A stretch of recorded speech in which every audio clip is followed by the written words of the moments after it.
What people don't understand about addiction, which is actually the reason why I decline most invitations to speak about the topic, is that people think that addiction has to do with drugs and alcohol. And it has really very, very little to do with drugs and alcohol. First of all, there are other addictions. People become addicted to behaviors or to people, relationships. It doesn't have to be a chemical. But secondly, and much more... Hold on. Woo! I know exactly what we're going to talk about today. Today's topic is addiction. But let me finish the video, and then we'll talk about it. Importantly, what people don't get is that the drug that the person is using to numb themselves is not the problem, it's the solution. I'll say it again. The drug is not the problem. The drug is the solution. Yeah, it's a solution that destroys your life, but it's a solution nonetheless, meaning to say, the real issue of addiction is the underlying issue that the addict is attempting to address through the self-numbing behavior of the drug of choice. Yes, and yes. But keep going. And what is that underlying condition? Very, very, very simple. A deep discomfort with one's own self. It's like being allergic to one's own self. Uncomfortable in your own skin. Permanently unique. Lonely in a crowded room. Always wanting to feel a part of, instead feeling apart from. And that is that gnawing feeling that the drug or the alcohol, the high-risk behavior is being used to numb the person from, to distract them from. All right, addiction. So first off, addiction does not need to be stopped. The problem has to be stopped. Now, sure, you can say, well, my friend and my family died because of his addiction. You're most likely talking about blank drugs. And that's fine. You're entitled to your opinion, so on and so forth. I'm not denying that it happened. But who said anything about drugs? Dude said, what I was thinking all these years, my young teenage brain and my adult brain still believe drugs are not the problem. They're the gasoline to the fire, sure. But it's definitely not the one-all be-all. Yet drugs get the beat down of their life and become the poster child of people with problems. Again, I'll say it again. Drugs are not the only bad guys here. They are at times a solution to the problem in the mind of those who are quote-unquote addicted, and for those who take them. We heard it all before, in elementary through high school. Drugs are bad. Don't do drugs. Drugs this. Remember that Dare song? D. Don't do drugs. A won't have an attitude. Or I will respect myself. And E. I will educate me now. Honestly, drugs can be a problem. But let's not sit here and spray cologne on your dookie underwear. Go wash your butt. Again, drugs are the solution. I feel X. And because I feel X, I have to numb myself. I want to forget. I want out. It's numbing. It's distraction. It's that flight or flight that chooses, to go back and forth. The little white angel on your left shoulder, the little red devil on your right shoulder. And in that case of fight or flight, I'm choosing to fly. Life is sometimes overwhelming, and those who know. Okay, so y'all either know someone, or you are that someone who has that addiction. Only you won't even say it's an addiction or classify it as such. Why? Because our brain always tells us lies.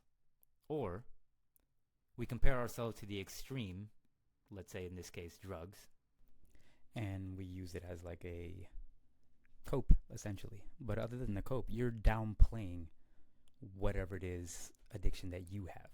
Well, because mine's not drugs, I'm not that bad. Well, because, my friend committed suicide and I didn't commit suicide. So, I'm still alive. I'm still kicking. So mine's really not that bad. I got a hold of it. Every drug addict feels like they got a hold of it. Every behavior addict, feels that same way too. It's like zero accountability on your behalf because you're just essentially going, well, I'm not that. That's a 10. On my scale, I'm a 2. I'm a 5. Because I'm not a 10, justifiable. Now, earlier I said behavioral, and in the video the guy said the same thing, behavioral issues. Risky behaviors, to be exact. There are certain people out here who don't need to touch a drug. they're addicted to something much more worse. Let me jump from a parachute. Let me go hang gliding. Let me go something simple as jet skiing. But instead, I'm going to go jet skiing off this bridge over here somewhere, you know? It's that risky behavior, that adrenaline rush, which I hate to say I don't like videos where people start prefacing stuff, but let me just preface this. Yes, I'm fully understand that we can have these as hobbies. Some of us like extreme sports. I definitely one of them. I went to Colombia not too long ago, maybe. Well, yeah, it was a long time ago, 2018. And I went cliff diving with my brothers into a lake, essentially. That was a hobby. I'm not talking about that. I'm talking about those crazy, risky behaviors where you just feel like I'm so stressed out about life right now. My stepdad hates me. My mom and I always bump heads. My teachers suck and nobody wants to help me and we're poor. Whatever the case may be, that thing that you're running away from is essentially what's making you drown yourself into these risky behaviors. That rush gets your mind off of things. And then guess what? Some of us, it's not that we're suicidal or anything. It's just, I'm too many bills. I'm stressing out. I can't handle this. I'm not enough income and not enough out, to pay the bills. So let me go parachuting. Yeah, well, you can die. Yeah, I know I can die. No bills. Like, I don't see, it's like a win-win at the end of the day. I either survive long enough to tell the tale and tell my friends how cool it is, maybe snag a couple of pictures along the way. And if I fall flat and splatter all over the concrete or break my neck as I touch the water, then it is what it is. At least I'm not in pain anymore. At least I'm not stressing in silence anymore. Because 9 times out of 10, let me not put fake numbers. There's a lot of times where on the inside we're just like, F it, I don't even care anymore. Like, whatever happens, happens. It is what it is. And it's not even that you're numb. Mind you, some people can be numb, but it's not even the numbness. It's just, it is what it is. This is my stress relief. And you know what? My stress relief isn't drugs. I'm not an addict. I could have ended up an addict like so-and-so, and therefore I am justified in my behavior. You're biased. Your brain will always be biased towards you. You're literally your own worst enemy. And so, you don't even see that you playing music is your escape because the music just hits different. Or it hits you in such a relatable way that you're like, God damn it, Eminem, I'm going through something similar too. It's like you wrote that shit for me. That shit just calms me down. I don't know. That music that you drown yourself is your addiction. No drugs required for admission. And sidebar comment. If you are one of those people who actually listens to a bunch of music to get yourself out of your depressing life, we're conscious about it. You don't got to tell us. Like, we know. We definitely know that we're drowning ourselves in our music. We know that this is the escape. You don't have to tell us. Trust me. We know. I'm saying this as not even like, hey, I'm trying to be relatable, dude. This is me being like, I'm one of these people. I still listen to certain music that people would sit there and tell me, why do you listen to this depressing music? Why do you listen to, this is so full of anger and grit and da-da-da. Well, it's because I need upbeat music for my workouts. If I'm stressing, if I'm sad, if I'm angry, if I'm da-da-da, then maybe I just want to stress relief and listen to something with sorrow in it. Something that just makes me feel again. Because if it makes me feel, I'm good. It don't even got to be relatable to me. It could be like, yeah, man, dude's living in the ghetto and then his, the homie got shot and he's sad. I don't have a homie that got shot that I'm sad. But I can definitely be like, hey, look, I lost somebody recently. And I know what you're feeling. That crappy, oh my God, I'm sad, the homie died. I too have somebody who died recently, so of course I'm going to drown myself into something that I feel is relatable to me. But it's still an addiction. And I shouldn't. But it does help. And again, even I can even justify, I could be doing drugs. I could be selling drugs. I could be out on the streets right now. I could be doing so much crap. Just South Florida, if you've ever been or ever lived in, there's plenty of traps around every single corner. And I don't mean trap house. I mean traps to get you screwed up in life in general. So, yeah, we could have ended up so many different ways, but music helped and is still helping. Next behavioral issue. Do you remember that girl in school, whether it was maybe 5th grade, 6th grade, 7th grade, and upwards, that she always seemed to be dating somebody? Like, you don't even remember a time this girl was even single. That's her addiction. Maybe she got daddy issues. Maybe she got deeper problems. On the surface, you know, there's a lot of surface level problems that we can probably say, but it also looks like she can't be alone, or at least not alone for too damn long. And there you go. Tom, Dick, Harry, Tyrone, Johnny, Carlos, and Andrew. We don't know her problem. We can start with the obvious ones, though. It's codependency. It's daddy issues. It's loneliness. It's high promiscuous. She has low self-esteem. Seeking validation. Abandonment. Hell, I'd even throw in that maybe she grew up with both parents and stability in the home, where two people were always there and they never, ever, ever saw one parent have to figure things out for themselves. And therefore, that's what feels normal and or right for them. So because you had mom and dad, it's weird to be alone.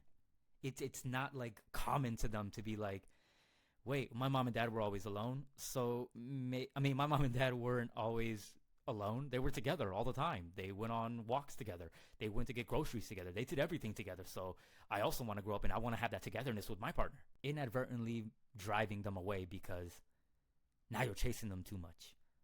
You want to take away, their grind time. Maybe they have a hobby and you don't. Your hobby is their relationship. Your addiction is their relationship. And so you scare them away because you want too much attention. The attention is your drug. Bottom line, where's the root cause?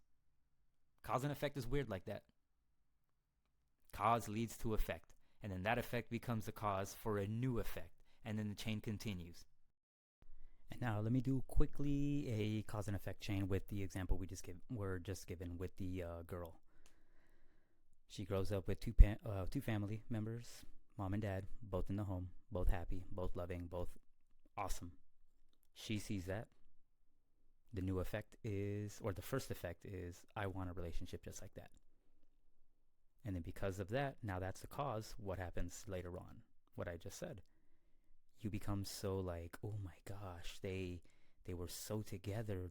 Their togetherness was awesome. I want to aim for that. And then I chase this guy away. But then when I chase this guy away, in my mind, because I seen my mom and dad regularly holding hands and doing all that stuff that I just listed, well, now guess what? If he ran away, I'm not the problem. I'm now creating this weird thought in my head where men are just not committed. All because of me looking at my parents and essentially chasing men away. Somehow we formulate that idea, and that idea sticks with us for life. Granted, we can say yes. As a society, as a whole, we all have that same, confirmation bias that I'm giving you all right now is, yeah, dudes are scared of commitment. That's why they just want to date around and just, they just want to put it in everywhere. They don't want a relationship. But sometimes, like in this case, that's not the case. You literally drove that man away because you're addicted to just being with somebody. You want that togetherness. We can go on and make another video later on about relationships and how much you actually need to give your partner some space, but that's not this video. Instead, we need to focus on bringing you back to reality. Why do you feel like you can't be alone? Why do you feel you can't have a hobby? And why is your relationship your hobby? What made you this way? How are you going to change it? How are you going to make yourself a better person? What exactly have you been doing or trying to break out of that habit, behavior, both? That would be your real issue. It's that loneliness. It's that loneliness that builds or turns into a codependency, which is horrible to bring into anything. I wouldn't want a coworker who's codependent. We always need to do teamwork. No, sometimes you gotta work alone, buddy. You gotta fly off, leave the nest sometime. But again, it's that loneliness that is the cause. The effect becomes the addiction of wanting to be with friends all the time, or with family all the time, or with your boyfriend or girlfriend or whoever. You get a pet, the cat lady. The cat lady couldn't be alone either, and that's why she became a cat lady. She just couldn't just stay by herself. She couldn't lock in and do, homework. She couldn't lock in and find a hobby, go to the gym, find a class, yoga, something. So now, the addiction to not wanting to be alone has been born. I love the idea at first in the early 2010s. This is like, maybe it was a little bit before that, but I remember 2010s being like where like the mental health stuff started popping up to the forefront in cartoons, movies, commercials, so on and so forth. I mean, before it became like what it is today. Nowadays, everybody's like, oh, mental health. But I felt like finally we can put Teresa O'Neill this shit. Like, this was perfect. No more blaming outside things. Looking within. Being conscious of and intentional about addiction. Oh, and lean all the way in on your habits and behaviors, because let's be real. At the end of the day, you got you. And if you don't got you, remember this. No one is coming to save you. So, make sure you got you. Those addictions, though, I always hated those conversations because it kind of seemed like it takes away from the deeper issues. My friend did drugs. My friend does this. My friend does that. I was like, okay, I get it. But like, when was the last time you actually talked to your friend on a heart-to-heart issue? A lot of these things, Eminem was right back in the day. I mean, most of the rappers are and were. Where are the parents at? I don't care if your kid is 25, 35, 18, 15, 12. Talk to these kids. Talk to your friends. Don't make it weird. But also don't try to force them onto a therapist. Don't try to force them to have a heart-to-heart with you. But if you have a good enough relationship with these people and you care about them, actually ask them, genuinely care. And then you'll see that they're going through a bunch of stuff. The same way you probably were at that age. I'm talking to the OGs right now. But I'm also talking to people just within your friend group. There's a lot of us that will talk about the girl we smashed, or the cutie dude that's in our second hour. Oh my gosh, he looked at me and I melt. Oh my, I'm going to write his name on my binder like 1,000,000 times because I love this guy so much. I just hoping that he asked me out. But you won't talk about deeper stuff, just surface stuff. And I know there's a lot of people that make it weird or make it uncomfortable for you to, talk to. But for the people struggling with something right now, you're doing a great job of hiding it. I know, because I used to always be a great job of hiding it. And to some extent, I still am that way. But I promise you, the second you can reach out to somebody is the second your life will get a little bit much better.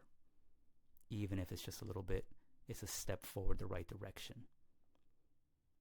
You guys need to check up on your friends the same way that don't be waiting on a friend to check up on you. Reach out. But I digress. Going back to the friends. What's the normal, typical response that you have from, oh, he has an addiction of drugs or whatever? What do you hear? My friend committed suicide. He had mental health issues and, guns are bad.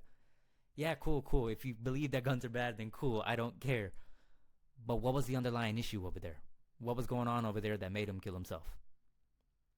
Was it his female that broke up with him? Was it that, oh, he wouldn't have been this psychotic, or he didn't have mental health issues before he started taking drugs? No, I'm pretty sure he did. I think the drugs was just for him to try to get an excuse.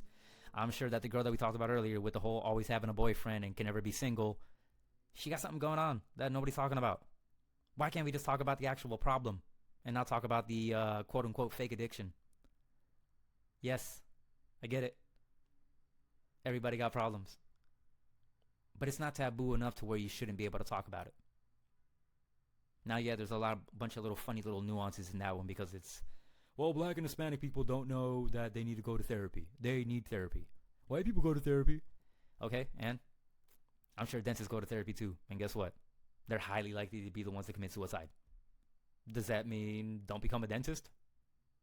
No. That just means dentists just kind of go through a lot of stuff. Stuff happens. Figure out what your addiction is. A lot of times it's music. A lot of times it's maybe I just like smashing girls. You know? Maybe I'm very promiscuous. Okay, why am I promiscuous? Well, because I feel like there's a deficit somewhere, and I just that's my stress reliever. That's what makes me like I just need to bust a nut, and I'm like, damn, I feel good now. Sometimes even your hobby, that thing that you say you like, is an addiction. Some addictions are good though. I myself, I don't work out anymore at the gym, but I bought enough stuff. Luckily, during COVID, some stuff happened or whatever, and it led me to like start buying those like, what are they called? Those dumbbells that you can, adjustable dumbbells. I got one of those. I got a bench, and that essentially became my hobby / my drug. If I'm stressing, I start working out, and I noticed that like I'm stressing nowadays, I have a routine where it's like I run, come back from the run, do abs, finish abs, do the workout. Now it's still part of my everyday routine, but in a way, maybe I shouldn't do that because maybe I'm not fixing my actual problems. I'm just working out thinking that like, all right, man, when I work out, I just get so much mental clarity. And maybe I do, but it still doesn't fix my problem. That's just the outlet. Outlets are good. Hobbies are good. Addictions can be good.